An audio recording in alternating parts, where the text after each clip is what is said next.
સહકારી ક્ષેત્રમાં ભરતી મુદ્દે મોટા સમાચાર। સહકારી ક્ષેત્રની ભરતીમાં રાજ્ય સરકાર નજર રાખશે। સહકારી બેંક, એપીએમસી, દૂધ મંડળીની ભરતી પર સરકાર નજર રાખશે। સહકારી ક્ષેત્રની ભરતીમાં વિવાદ થતા રાજ્ય સરકાર એક્ટિવ થઈ। સહકારી ક્ષેત્રની ભરતી બાદ સરકાર એક સરખા નિર્ણય પણ લાવી શકે છે। સહકારી ક્ષેત્રની ભરતી બાદ સગા સંબંધીના અનેકવાર આરોપ લાગ્યા છે। ભરતી માટે શિક્ષણ અને ગુણવત્તાની પણ અનેક ફરિયાદ થઈ છે। રાજ્ય સરકારે વિવિધ સહકારી સંસ્થાઓની ભરતીની વિગત મંગાવી છે। છેલ્લા 20 વર્ષની ભરતીનો અભ્યાસ કર્યા બાદ નિર્ણય લેવાઈ શકે છે। સંવાદદાતા મેહુલ આપણી સાથે લાઈવ જોડાયેલા છે। મેહુલ, રાજ્યમાં સહકારી ક્ષેત્રની ભરતીને લઈને છેલ્લા ઘણા સમયથી વિવાદો પણ સામે આવી ચૂકેલા છે, ત્યારે હવે સરકાર સીધી નજર રાખશે। વધુ વિગતો। બિલકુલથી વાત કરવામાં આવે સોનલ, તો જે સહકારી ક્ષેત્રની અંદર જે ભરતીઓ થાય છે તેને સ્ટ્રીમલાઇનમાં લાવવાનો સીધો પ્રયાસ રાજ્ય સરકાર દ્વારા કરવામાં આવી રહ્યો છે।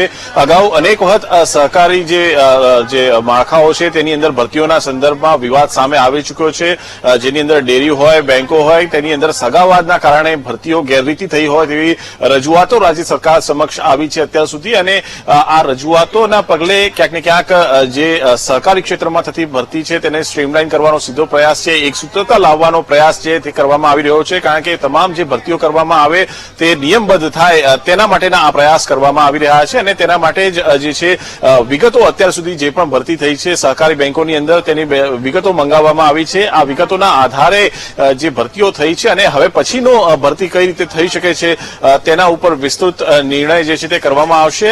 તમામ સહકારી ક્ષેત્રની અંદર જે પણ ભરતીઓ થાય છે તેને જે મેં અગાઉ કહ્યું તેમ જે સ્ટ્રીમલાઇન કરવા માટે નિયમો પણ એક સરખા બનાવવા માટેના ક્યાંક ને ક્યાંક સીધો પ્રયાસ જે છે તે હાથ ધરવામાં આવશે। આ સંદર્ભે જે વિગતો પ્રાપ્ત થશે ત્યારબાદ સહકાર વિભાગ દ્વારા આ નિયમો જે છે તેને ઘડવામાં આવશે અને તમામ જે ભરતીઓ છે તે એક રીતે થાય, એક સૂત્રતા આવે અને સ્ટ્રીમલાઇનથી થાય તેના માટેના સીધા પ્રયાસો કરવામાં આવી રહ્યા છે। એટલે ખૂબ જ મહત્વપૂર્ણ કહી શકાય તે પ્રકારનો નિર્ણય છે રાજ્ય સરકારનો। અને આગામી દિવસોની અંદર કોઈપણ સહકાર ક્ષેત્રની અંદર ભરતીઓમાં ગેરરીતિ ન થાય તેના સીધા પ્રયાસો જે છે તેના ભાગરૂપે આ તમામ જે છે હલચલ થઈ રહી છે।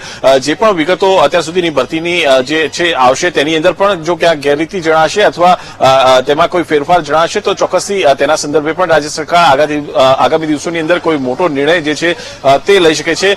પરંતુ નવી ભરતીઓ, જે સૌથી મહત્વપૂર્ણ બાબત એ છે કે જે નવી ભરતીઓ છે તે નવી ભરતીઓના સંદર્ભમાં છે અને નવી ભરતીઓને સ્ટ્રીમલાઇન કરવા માટેના નિયમો સહિતની જે બાબતો છે તેના ઉપર સરકાર જે છે તે ખૂબ જ મહત્વપૂર્ણ પગલું લેવા જઈ રહી છે। જી મેહુલ, આભાર તમામ વિગતો માટે।